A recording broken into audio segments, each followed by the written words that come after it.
ॐ अज्ञानतिमिरन्धस्य ज्ञानाञ्जनशलाकया चक्षुरुन्मिलितं येन तस्मै श्रीगुरवे नमः।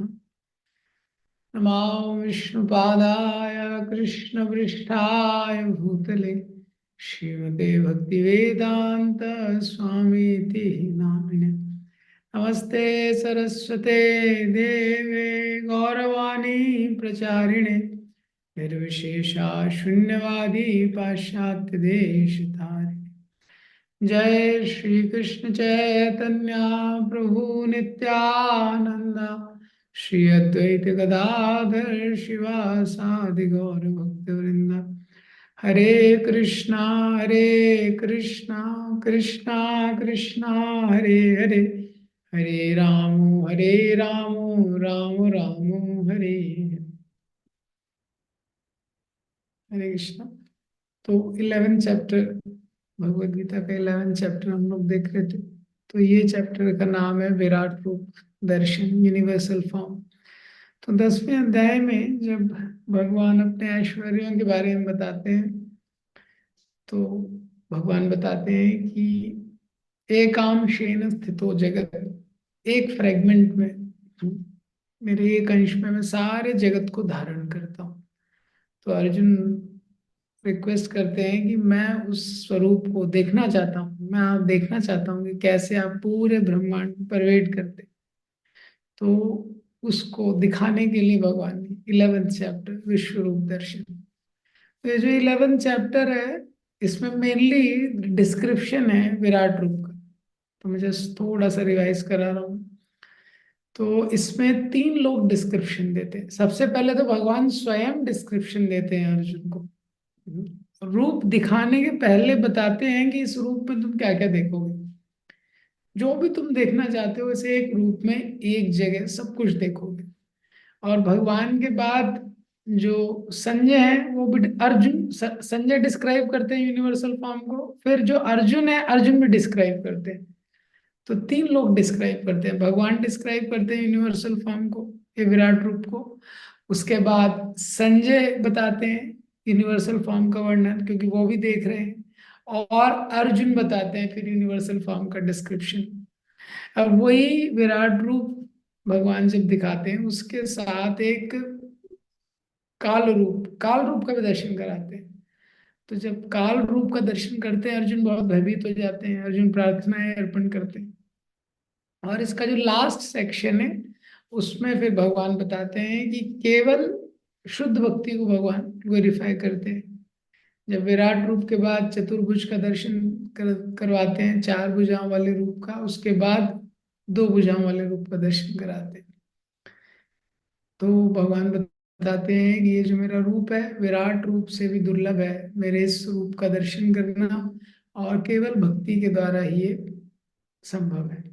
इस प्रकार से तो 24 श्लोक तक हमने पहले देखा था। तो 25 से 31 वर्ष जो है ये आज रिसाइट करेंगे, फिर इसको डिस्कस करेंगे।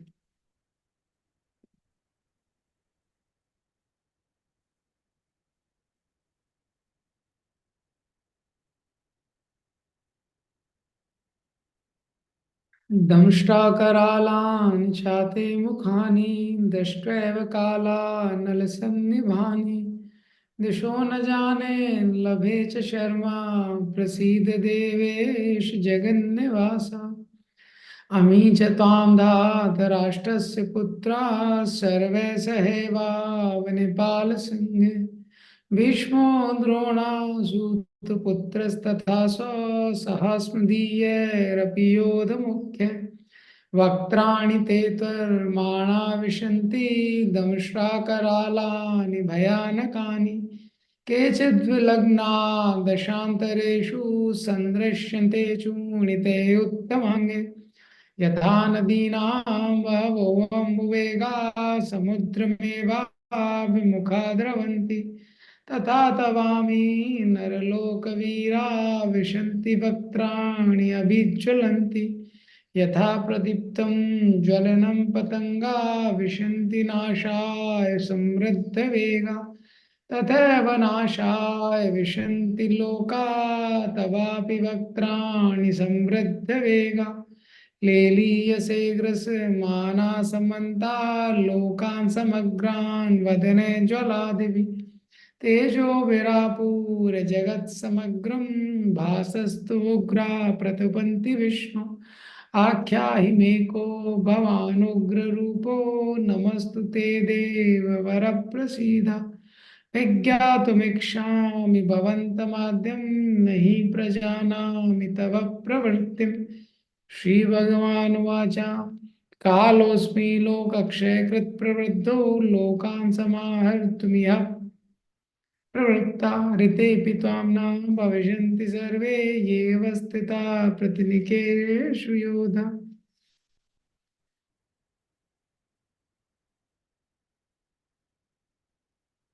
तो अर्जुन ने जब ये रूप देखा तो इस रूप में अर्जुन देख रहे हैं बहुत ही भयानक ये रूप है। इसके पहले वाले श्लोक में अर्जुन बताते हैं कि कैसे बहुत सारे अर्जुन इस रूप में देख रहे हैं कैसे भगवान के इतने सारे उदर हैं और इतने सारे मुख हैं। उनका जो उनका जो सर है वो आकाश को नभा स्पर्शम आकाश को स्पर्श कर रहा है। और उसके बाद वो बोलते हैं कि दृष्टा करालानि चाते मुखानि दृष्टैव कालानल सन्निभानि दिशे न जाने लभे च सर्व प्रसीद देवेश। कि ये मुख देख के अब अर्जुन बहुत भयभीत हो गए। अर्जुन जो दृश्य देख रहे थे तो अभी जो उनका पहले तो थोड़ा एडवेंचर लगा अच्छा है बहुत हर दिशा में दिख रहा है इतना लंबा हाइट है ये है वो है पहले थोड़ा एडवेंचर था। लेकिन अब थोड़ा भयानक रस में चले गए अर्जुन। एकदम इतना भयानक वो है समझ में नहीं आ रहा चारों दिशाओं में है वो काल के समान प्रतीक प्रतीक हो रहा है वो रूप। प्रसीद देवेश इसलिए वो प्रार्थना करते हैं प्रसीद प्रसन्न होइए हे देवता आप क्या है प्रसन्न होइए। क्यों क्योंकि मैं आपका ये जो काल रूप इतना काल रूप भगवान ने अर्जुन को दिखा दिया। हाँ इतने भयानक भगवान के द्रमष्टा करालानि भयानक भगवान के दांत है। बिल्डर हो गया अर्जुन अर्जुन एकदम ये। तो दमस्त्रा समस्त्रा मीन्स टीथ टेरिबल एकदम भयानक भगवान के जो दांत है। और काल अनल मीन्स आग काल मीन्स जो डिस्ट्रक्शन के समय प्रलय के समान जो अग्नि होती है वैसी अग्नि उससे निकल रही है। तो अभी तक अर्जुन ने बहुत सारे सर देखे थे हाथ देखे थे। अब लेकिन क्या है वो देख रहे हैं लोगों को मरते हुए। भगवान के मुख से काल के समय जो आग निकलती है वो निकल रही है। और भगवान के बहुत खतरनाक दांत है। तो ऑलरेडी भगवान ने एक एक करके भगवान उसका ना ग्रेविटी भी और भगवान ने बढ़ा दिया। तो अर्जुन भगवान से प्रार्थना कर रहे हैं कोई भी चीज होती है आप कहीं जा रहे हैं रोड पे जा रहे हैं कुछ भयानक आपको दिख जाए। हाँ या आपको कहीं लगे कि बहुत कहीं ज्यादा बहुत खतरा है किसी को कहीं शेर दिख जाए कुछ भी दिख जाए तो तुरंत डायरेक्शन चेंज करके भागना शुरू कर देगा उल्टे डायरेक्शन में। ये अगर सपोज आप जंगल में कई बार जैसे भूत वगैरह सुनते हैं ना कि जंगल में रात में आप जा रहे हैं गांव के पास से कहीं निकल रहे हैं और वहां पे आपने ऑलरेडी भूत वगैरह कुछ सुन रखा है और सडनली आप देख रहे हो ऐसे ट्री कोई हिल रहा है। तो क्या करेंगे आप तुरंत डायरेक्शन चेंज करेंगे भागने लगेंगे। अब लेकिन अर्जुन कहाँ भागेगा क्योंकि चारों तरफ है रूप है। अर्जुन जिस दिशा में देख रहे हैं उस दिशा में रूप है। तो अर्जुन कहीं भाग नहीं सकता। ठीक है और दूसरा अर्जुन देख रहे हैं इतने सारे लोग मर रहे हैं। ये भक्त का स्वभाव है वो दूसरे को कष्ट में नहीं देख सकता है। ये तो उसको अच्छा नहीं लगता है कि वो जानता है कि ठीक है कौरवों ने अच्छा नहीं किया है लेकिन फिर भी क्या है उसको हृदय में अच्छा नहीं लगता है। वो ये नहीं बोलता है इसका कर्मा है। फिलॉसफी तो यही है लेकिन फिर भी फिलॉसफी अलग है भक्त का हृदय अलग है। उसको दुख होता है। तो ये भी एक रीजन है अर्जुन को क्या है पेन हो रहा है। तो इसलिए अर्जुन भगवान से प्रार्थना कर रहे हैं। तो इस प्रकार से जब देखते हैं तो 26 और जो 27 श्लोक है उसमें वो डिस्क्रिप्शन बताए कि ये रूप में क्या क्या देख रहे हैं वो। अमी च ताम धतराष्ट्रस्य पुत्रा सर्वे सहैवाव निपाल संगे भीष्म द्रोणो सूत पुत्र तथा सो सहास्मि धीर अपि योध मुख्य वक्त्राणि ते त्वारमाणा विशन्ति दंष्टा करालानि भयानका केचिद् विलग्नि दशांतरेषु संदृश्यते चूर्णिते उत्तमांगे। हाँ, उसको देख रहे हैं कि अमी च तुम धतराष्ट्र, धतराष्ट्र के जितने पुत्र हैं, सारे अपने अपने सहयोगियों के साथ, और उसमें कुछ का नाम बता रहे हैं। भीष्म द्रोण सूत पुत्र, भीष्म भीष्म पितामह, द्रोणाचार्य, सूत पुत्र यानी कर्ण। हाँ, ये सब जो योद्ध मुख्य है, ये सब लोग जो प्रमुख योद्धा हैं। हाँ, वक्त्राणि ते त्वर माणा विशन्ति, सबको मरते हुए देख रहे हैं भगवान के दांतों के, भगवान अपने दांतों से सबको खत्म कर रहे हैं। चूर्णित मीन्स चूरन, चूरन खाया ना हमने, कायम चूरन। तो ऐसे सबका चूरन बन रहा है, एकदम पाउडर बन जा रहा है। ये अर्जुन ये सब देख रहे हैं। चूर्णित है उत्तम आंगे। तो ये सब देख के अर्जुन को बड़ा वो लग रहा है। संसार में, भौतिक संसार का एक अभिन्न अंग है विनाश। ये तो destruction is inevitable part of material life. तो अब अर्जुन वो अंग देख रहे हैं। तो इसलिए हम देखते हैं संसार में भी कि भक्त है, अभक्त है, पुण्य किया है, पाप किया है, कुछ भी है, लेकिन मृत्यु सबके लिए है, विनाश सबके लिए है। हालांकि लोग ये सुनना नहीं चाहते, लेकिन यही संसार की सत्यता है। तो vision of God which does not include destruction वो इनकम्प्लीट है। डिस्ट्रक्शन भी एक पार्ट है। अगर कोई भी वास्तविकता का वर्णन करता है बिना डिस्ट्रक्शन के, वो मूवी में रहता है, लिव्ड हैप्पीली एवर आफ्टर। वो बताते हैं ना, जो मूवी खत्म करते हैं, ऐसा कभी होता नहीं है। हर चीज का अंत है और विनाश निश्चित है। तो भगवान का स्वरूप बहुत सुंदर है, लेकिन ये भी एक सत्यता है। हाँ, विनाश भगवान करते हैं, महाविष्णु जब इनहेल करते हैं सब नष्ट हो जाता है, तो उसको हटाया नहीं जा सकता। तो जो गॉड भगवान ने जो डिस्ट्रक्शन करते हैं, ये क्रुएलिटी नहीं है, लेकिन हाँ, क्योंकि god destroy temporary to make way for the eternal. भगवान जो क्षणिक चीज है, जो टेम्पररी चीज है, जो शरीर है, उसको नष्ट करते हैं। लेकिन हमको अपॉर्चुनिटी देते हैं कि हम जो शाश्वत जगत है उसमें प्रवेश कर सकते हैं। जब तक हमारा जो हृदय है ये संसार की टेम्पररी चीजें, क्षणभंगुर चीजें हैं, उनसे आकर्षित रहता है, तब तक जन्म मृत्यु, ये इसके चक्र में जाना पड़ता है। तो इस विनाश का ये जो भगवान का स्वभाव है, इसके द्वारा वो दिखाना चाहते हैं कि कैसे संसार में हर चीज नष्ट होने वाली है। तो क्योंकि वो चीज नष्ट होने वाली है, तो उसमें अपनी आसक्ति बहुत ज्यादा मत लगाइए। क्योंकि अगर आसक्ति लगा देंगे, हाँ, तो दुख ज्यादा होगा। अपनी आसक्ति ऐसी जगह लगाइए जो कभी नष्ट नहीं होगी। और वो कौन है? भगवान। तो भक्ति के लिए प्रेरणा देने वाला है ये भी सिद्धांत। ये पॉइंट है यहाँ पे। और भगवान ने पहले अर्जुन को, प्रभुपाद जी तात्पर्य में लिखते हैं, भगवान ने अर्जुन को पहले बोला था कि तुम जो भी भविष्य में भी देखना चाहते हो वो भी मैं दिखा दूँ। तो अर्जुन देख रहे हैं, भगवान दिखा रहे हैं अर्जुन को कि जो अपोजिट पार्टी है उसके जो भी लीडर है, भीष्म है, द्रोण है, कर्ण है, धृतराष्ट्र के जो पुत्र है, वो सब मृत्यु हो रहा है उन सबका।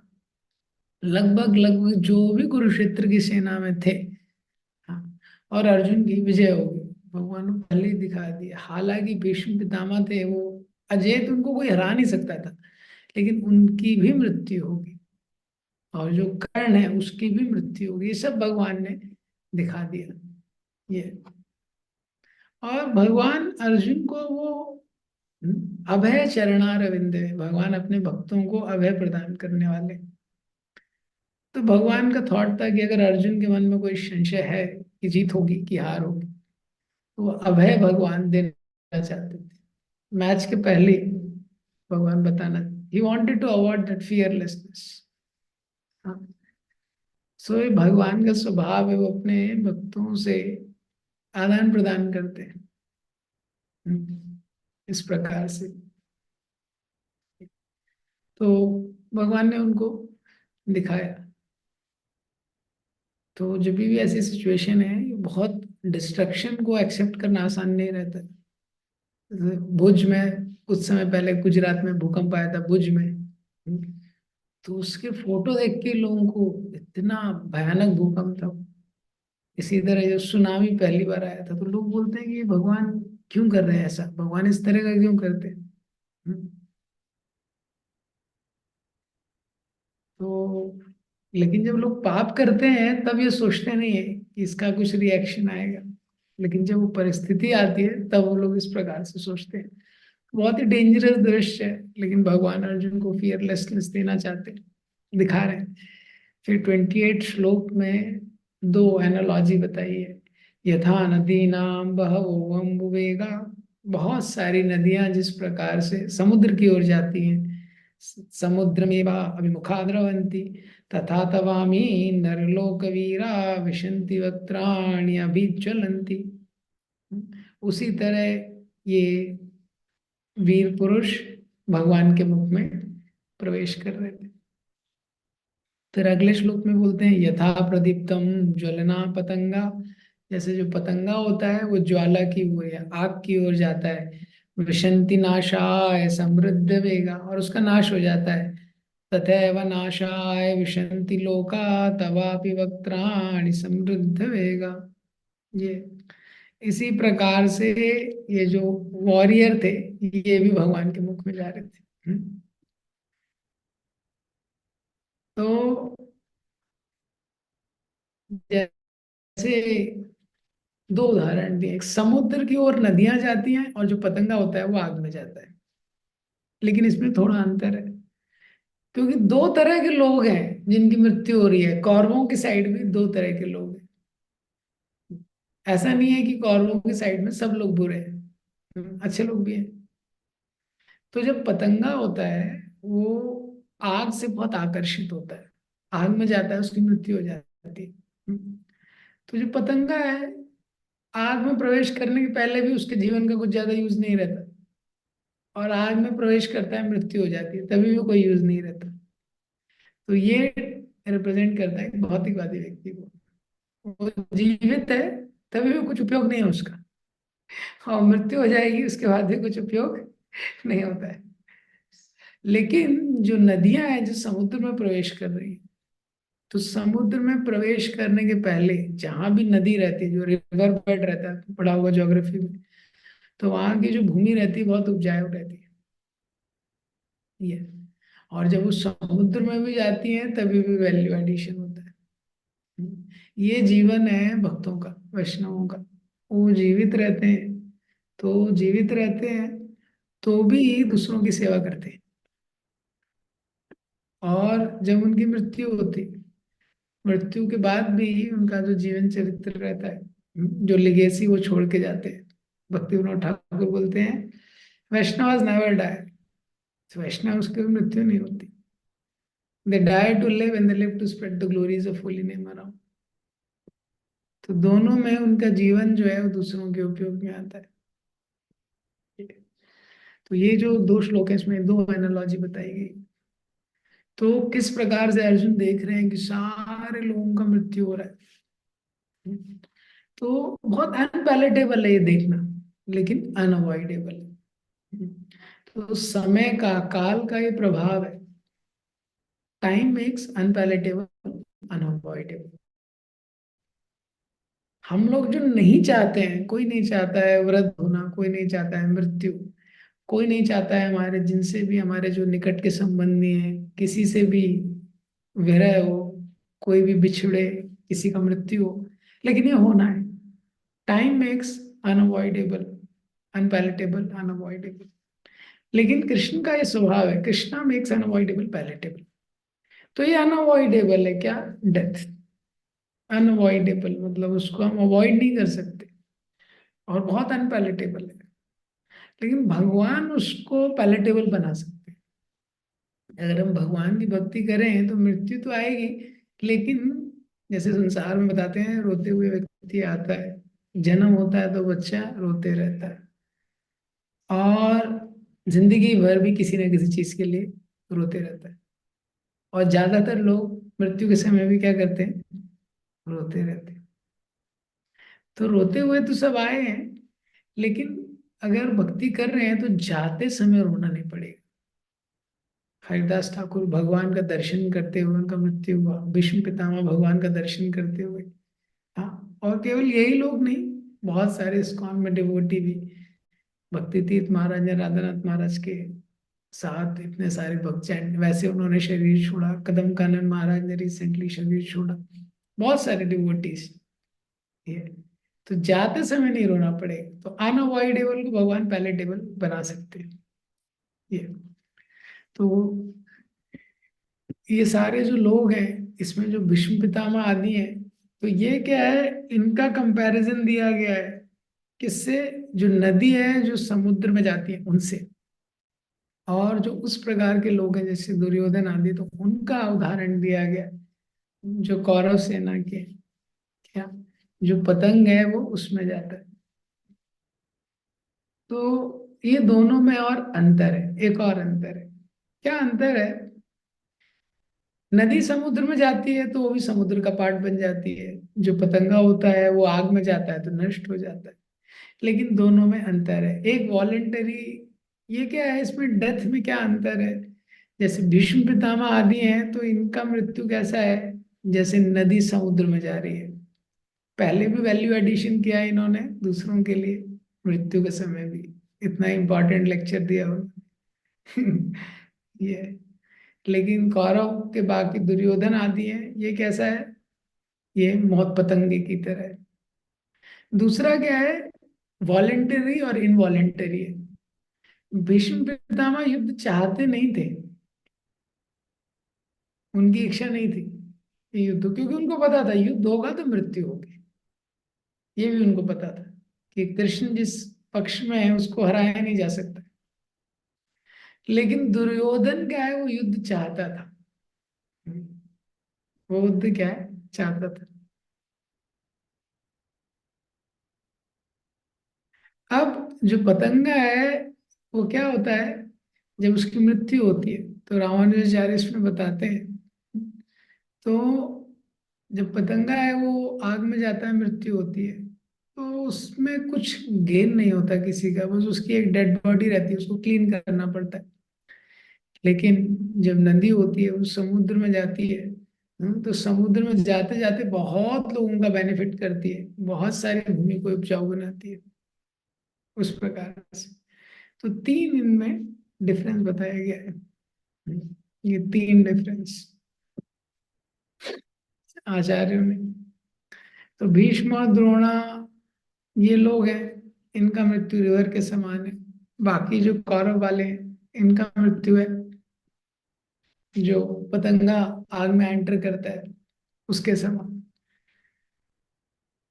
इसके बाद अर्जुन बताते हैं, क्या देख रहे हैं अर्जुन यहाँ पे?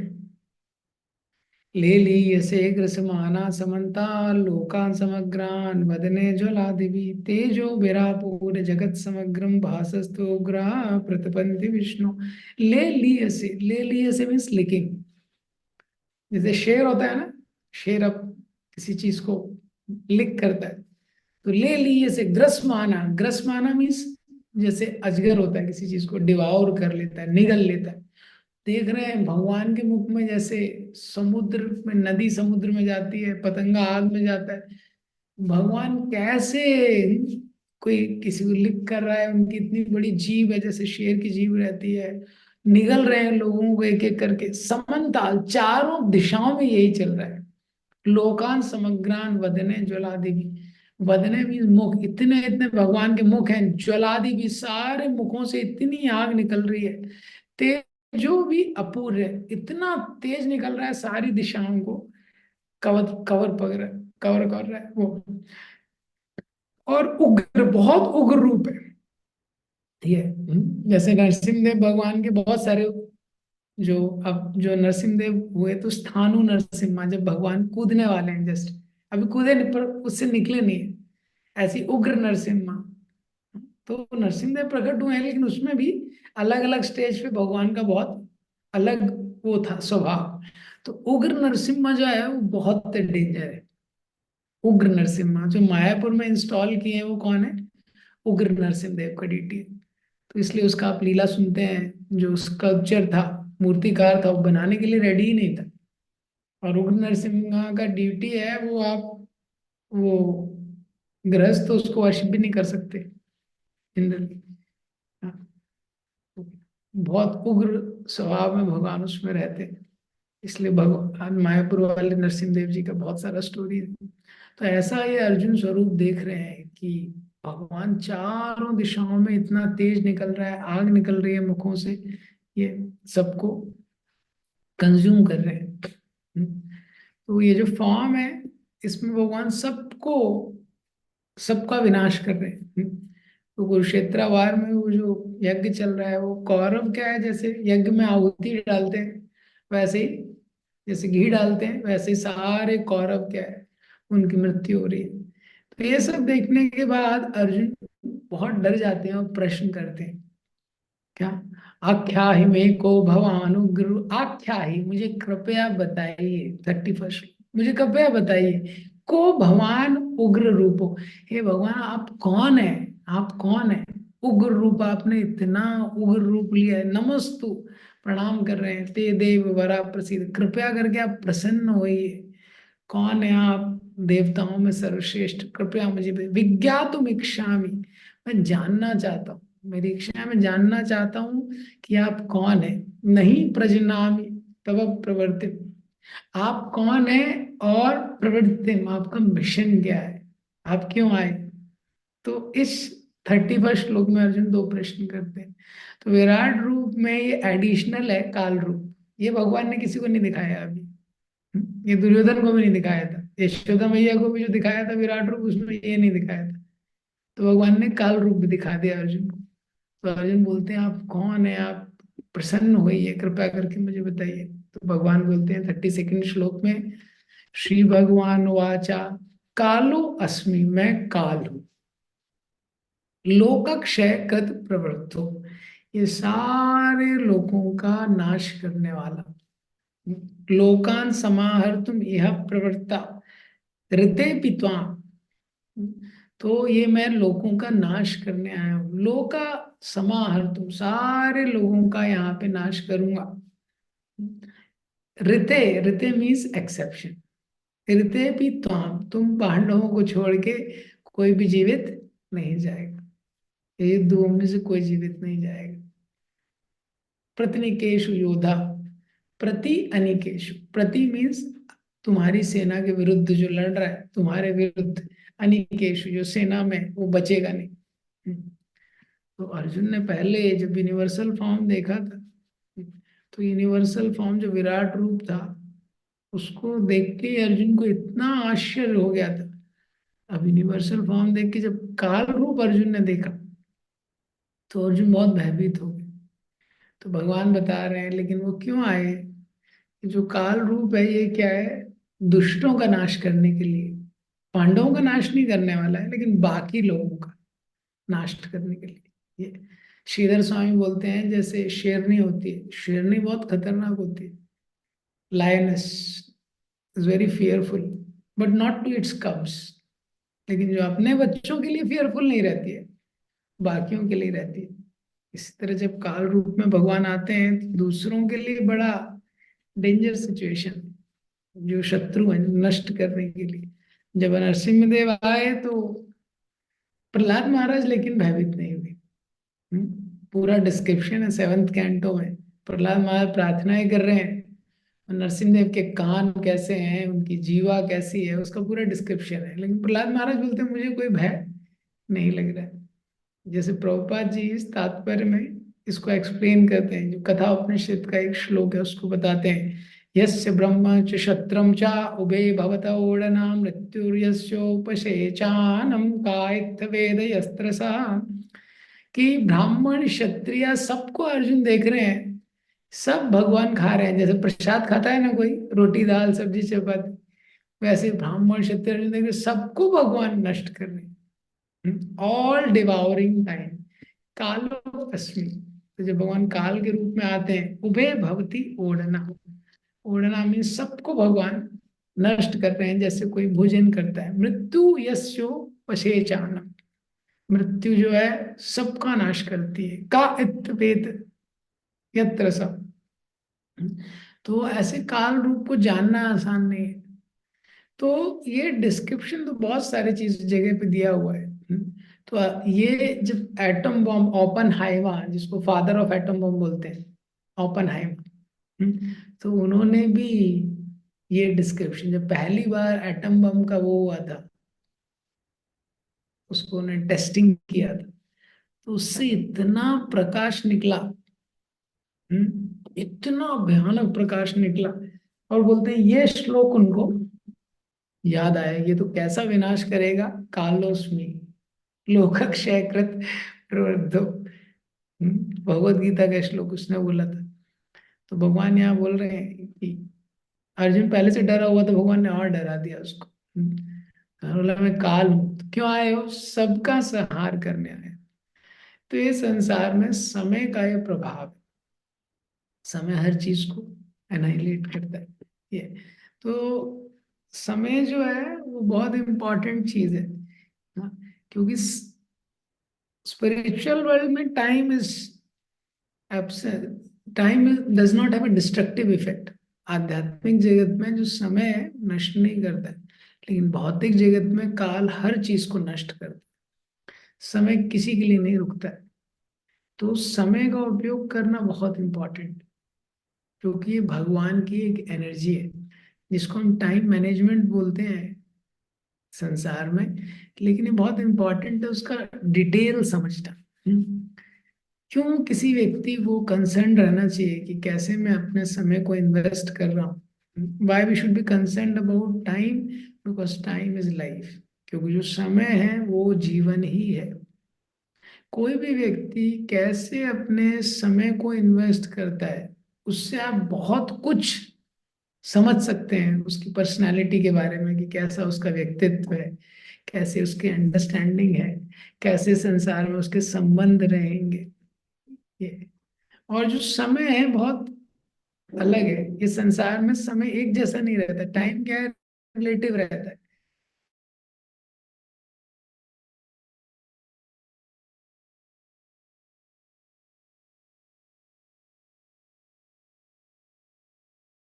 का भोग कर रहा है तो उस समय बहुत जल्दी निकल जाता है। लेकिन जो व्यक्ति जब कष्ट में रहता है, तो जब कष्ट में रहता है तो कुछ सेकंड्स हैं, वो भी घंटों की तरह। कोई हॉस्पिटल में चला गया, जब भी कुछ फैमिली का सेरेमनी होता है, लोग शादी में इकट्ठे होते हैं, फैमिली पार्टीज में इकट्ठे होते हैं, घंटों चले जाते हैं, पता नहीं चलता है। तो टाइम क्या होता है, रिलेटिव रहता है। लेकिन जो समय है किसी की संपत्ति नहीं है, किसी व्यक्ति की, वो किसी व्यक्ति की निजी संपत्ति नहीं है। ये भगवान से बिलोंग करता है। टाइम बिलोंग्स टू गॉड, और हर कोई उसका केयर टेकर है, ओनर नहीं। तो जब हम समय को इस तरह से देखते हैं कि ये भगवान की संपत्ति है, तो वो भगवान जिनसे हम प्रेम करते हैं, तो अगर आप किसी से प्रेम करते हैं और उसकी कोई चीज आपके पास है, तो आप बड़े ध्यान से बहुत सही तरीके से उसका उपयोग करते हैं, उसको डिसरिस्पेक्ट नहीं करते। तो अगर हम समय का वेस्ट करते हैं, और अगर हमारे पास जो वेस्ट करता है, तो फिर हमको आध्यात्मिक क्रियाओं के लिए समय नहीं मिल पाता। ये तो ये है, क्योंकि हमको ऐसा लगता है कि टाइम हमारी संपत्ति है, हमारी संपत्ति नहीं है। कोई किसी व्यक्ति ने आपको कोई बहुत महत्वपूर्ण उपहार दिया, और अगर आप उसका सही उपयोग नहीं करेंगे, तो वो डिसअपॉइंट हो जाएगा आपसे। तो भगवान क्या है, he is powerful and he is very loving. तो कोई व्यक्ति है जो बहुत शक्तिशाली भी है और आपसे बहुत प्रेम करता है, तो हमको और ध्यान रखना चाहिए कि उसके उपहार का कैसे उपयोग करना है। कंपनी के ओनर ने बहुत कॉस्टली कार किसी को यूज करने के लिए दी, और वो आया तो देखा कार का बोनट डैमेज है, उस पर डेंट पड़ा हुआ है। हाँ, और कार में पेट्रोल नहीं है, लाइट्स काम नहीं कर रही है। तो वो डिसअपॉइंट हो जाएगा। और इस संसार में जैसे जैसे हम जीवन में सॉरी, जीवन में हम जैसे जैसे आगे बढ़ते हैं, हम लीडरशिप पोजीशन में आ जाते हैं। इस संसार में कोई भी व्यक्ति जिसको कुछ लोग डायरेक्शन के लिए देख रहे हैं, वो लीडर है। माता पिता है, वो नेचुरल लीडर है। और जब हम भक्त बन जाते हैं, कुछ लोगों को प्रचार करने लगते हैं, तो नेचुरल लीडर है। तो और महत्वपूर्ण हो जाता है कि हम अपने समय का कैसे उपयोग करते हैं, क्योंकि अभी वो समय भगवान का है, और वो केवल आपके लिए नहीं है, जिनसे भी आप कनेक्टेड है उसके लिए। हाँ, अगर आप 1,000 लोगों से कनेक्टेड है और 1 घंटा वेस्ट कर रहे हैं, तो आप वो 1,000 से मल्टीप्लाई कर लीजिए उसका इफेक्ट। ये कोई व्यक्ति 1,000 लोगों से कनेक्टेड है, कुछ गलत काम कर रहा है, तो वो 1,000 लोग अफेक्ट होंगे। करेक्ट ना? तो ये जैसे जैसे हम जीवन में आगे बढ़ते हैं, तो समय का सही उपयोग बहुत इम्पोर्टेंट है। अगर हम समय को वेस्ट कर रहे हैं, तो केवल हम अपना समय वेस्ट नहीं कर रहे हैं, जिस जिससे कनेक्टेड है उसका समय भी वेस्ट कर रहे हैं। ये और इस चैप्टर में भगवान यहाँ पे दिखा रहे हैं कि किस प्रकार से जो काल रूप है, ये समय का अंतिम प्रभाव है। इस संसार में समय का सबसे इंपॉर्टेंट इफेक्ट, कि हर चीज यहाँ पे क्या है, डिटीरिएट होने वाली। हर चीज का क्या होने वाला है, नाश होने वाला है। तो हर चीज समय के साथ ही, शरीर हमारा, हम देखते हैं जैसे पुराने घर कहीं रहते हैं तो वो टूट जाते हैं। ये सौंदर्य है शरीर का, समय के साथ देखते हैं सौंदर्य चला जाता है। परिवार है, परिवार एक एक करके बिखर जाता है, एक एक करके लोगों की मृत्यु हो जाती है। वो बुद्धि है, शक्ति है, कुछ भी हमेशा नहीं रहेगा। हर सेकंड, हर सेकंड जो हमसे डियर है, कुछ ना कुछ छूटेगा। ये कुछ ना कुछ छूटता है। तो जो व्यक्ति इसको देख पाता है, जो ये समझ पाता है कि समय का ये प्रभाव है, हमारा शरीर, हमारी शक्ति, हमारी संपत्ति, सब कुछ हमसे ले लिया जाएगा। तो वो ये जानते हुए कि ये संसार का स्वभाव है, ये संसार में बहुत आसक्त नहीं होता। ये तो जैसे पेंडुलम होता है ना, आपने देखा है, कभी इस साइड कभी उस साइड, कभी इस साइड कभी उस साइड। ऐसे जीवन में कभी सुख आता है, कभी दुख आता है, और ये चेंज होते रहेगा। ये लेकिन वो जानता है समय का प्रभाव है, और अपने कर्तव्य को, भगवान के प्रति जो उसका कर्तव्य है, जो भक्ति है, उसको करते रहता है। अगर अगर हम सुख में बहुत ज्यादा एंजॉय करने का प्रयास करेंगे, तो दुख हमको उतना ही डिस्टर्ब करेगा। इसलिए सुख और दुख में दोनों दोनों में भक्ति करना बहुत इम्पोर्टेंट है। ये और टाइम मैनेजमेंट का इसलिए मतलब है क्वालिटी पे फोकस करना, केवल जस्ट क्वांटिटी नहीं, क्वालिटी। हर दिन जैसे हम लोग अपना जो समय, हर दिन अपना समय हम कैसे व्यतीत करते हैं, हर दिन क्या हम क्लोज एंडिंग करते हैं अच्छे से। हर दिन मंगल आरती, भगवान का नाम जप करना, ग्रंथों का अध्ययन करना, good beginning good ending every day, एक अच्छा क्लोजर होना चाहिए। क्योंकि हम जो अपना एग्जिस्टेंस है, इसको मीनिंगफुल वे में कंक्लूड करना चाहते हैं। तो बहुत सारी जगह लिखा गया है, इसलिए हमको हर दिन ऐसे जीना चाहिए कि हाँ, आज का दिन मुझे अच्छे से क्लोज करना है।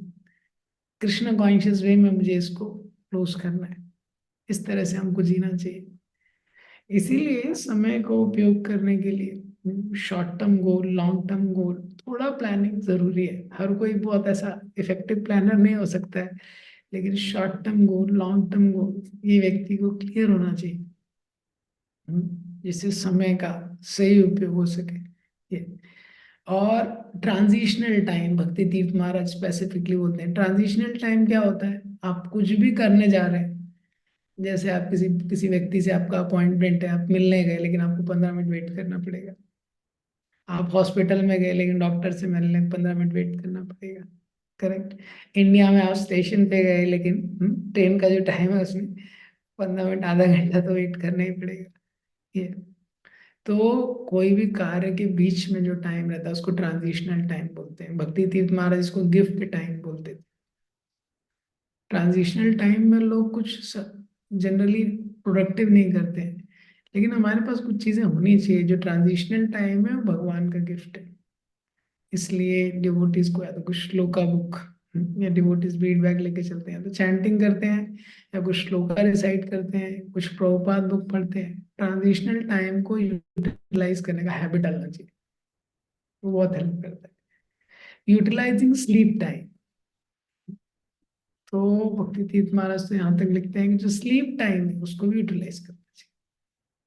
तो सोने के पहले प्रयास करना चाहिए कि एटलीस्ट हम, हमारा जो माइंड है, आप देखेंगे जनरली अगर आपने क्लोज नहीं किया प्रॉपरली, सोने के समय एंड तक आप मैनेजमेंट करते रहे, कुछ प्लानिंग करते रहे, रात में वही आएगा।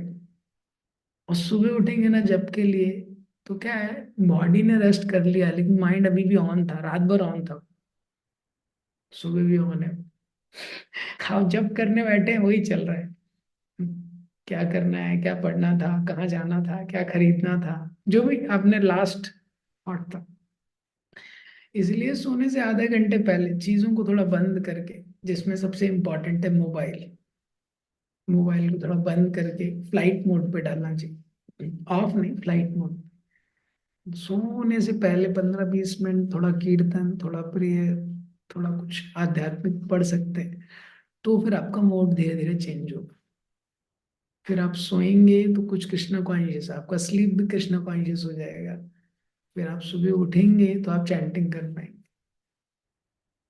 ये, नहीं तो आप उठ गए लेकिन आपका माइंड वो क्या है, दूसरे थॉट पे है अभी तक। तो ये एक बहुत बड़ा चैलेंज है। एक समय पे एक चीज करने के लिए माइंड सिंक होना चाहिए। माइंड माइंड सिंक नहीं होता तो कैसा है, जैसे आपने क्लच दबाया और गियर, एक्सीलेटर दबाया, तो गाड़ी आगे जाएगी? नहीं जाएगी ना। क्योंकि क्लच दबाया है, वो दोनों डिस्कनेक्ट हो गया। तो ऐसा होता है। तो क्या होता है कि आदमी जॉब कर रहा है, जॉब के बाद घर आता है, लेकिन ऑफिस को भी घर में ले आता है, माइंड उसी में चल रहा है। अब उसके बाद घर में फिर, घर में स्पिरिचुअल लाइफ को जब करने लगता है, तो जो घर का चीज है वो स्पिरिचुअल एक्टिविटी में ले आता है, वो चल रहा है। तो क्या होता है ना, माइंड को डिसेंटेंगल होने में टाइम लगता है, और जब तक माइंड इन्वॉल्व नहीं होता वो एक्टिविटी होती नहीं है प्रॉपरली। इसीलिए जैसे हम लोग चैंटिंग करते हैं तो बोल सकते हैं, लेकिन सुनना आसान नहीं है। सुनने के लिए माइंड चाहिए। जैसे आप कहीं देख रहे हैं लेकिन आपका माइंड कहीं और है, तो आंखों से तो दिख रहा है आपको लेकिन आप देखते नहीं है। तभी भी आप सामने भी कोई व्यक्ति खड़ा है, आप उसको नहीं देख सकते, क्यों? क्योंकि माइंड कहीं और है। समझ गया? लेकिन कभी कभी क्या होता है, जैसे माताएं होती हैं अपने बच्चों को लेने जाती हैं स्कूल से, तो जब स्कूल से लेने जाती हैं बच्चों को, उनका ध्यान उनके बच्चे पे है, तो कोई दूसरा लड़का है लेकिन उनका बच्चा दिखता है उनको। देखा है आपने? हाँ, जिस आदमी को मन में वो है। और तो ये पॉइंट मैं क्यों बता रहा हूँ, माइंड माइंड का कनेक्शन। तो स्लीप से पहले जब आप बैठ, जब इसको बंद करते हैं, अगर इसको ऑफ, इसको साइलेंट किया लेकिन साइलेंट फ्लाइट मोड पे नहीं किया तो भी माइंड लगा रहेगा, बीच बीच में कि कुछ आया है नहीं है। फ्लाइट मोड पे कर देंगे तो बंद। और फिर उसके बाद जब वो स्पिरिचुअल एक्टिविटी करेंगे आधा घंटा, तो वो थोड़ा डिसेंटेंगल हो। जब उससे डिसेंटेंगल होगा, स्पिरिचुअल में एंटर करेगा, तब जब अगले दिन मॉर्निंग में चैंटिंग करेंगे तो चैंटिंग कर पाएंगे, थोड़ा प्रेयरफुली सुन पाएंगे, नहीं तो नहीं कर पाएंगे। उस प्रकार से ग्रंथाश्रम भगवद गीता। जय श्रील प्रभुपाद।